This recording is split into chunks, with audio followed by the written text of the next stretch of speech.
Stefan জাইগের Balzac নিশ্চয়ই তোর পড়া, না পড়ে থাকলে মাদাম দ্য বার্নি চ্যাপ্টারটা এক্ষুনি। মাদাম তখন ৪৫, মায়ের বয়সী ওই মহিলার সঙ্গে বালক বালজাকের অভ্র আবির ভালোবাসাবাসি।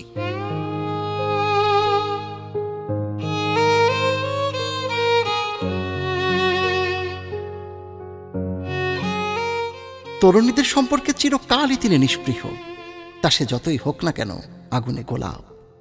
যদি পড়তে হয় তো চুল্লি, মোমের শিখায় তো শুধু অচরিতার্থ ছ্যাঁকা। আজীবন এরকমই তার মনোভাব, জানিয়ে দিয়েছেন স্পষ্টপষ্টি। The women of 40 will do everything for you, the women of 20 nothing.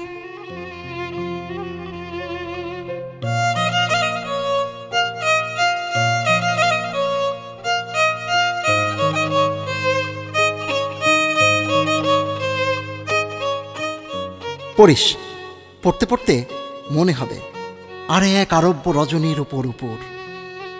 পড়া হলে জানাস, তারপর তোকে একদিন সবিস্তারে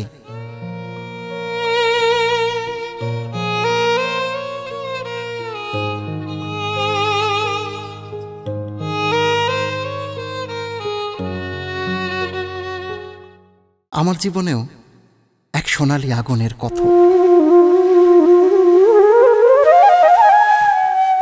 যখন তার বয়স খুব ৪৫, তখন কাক ডাকলে কোকিল শুনি আমি।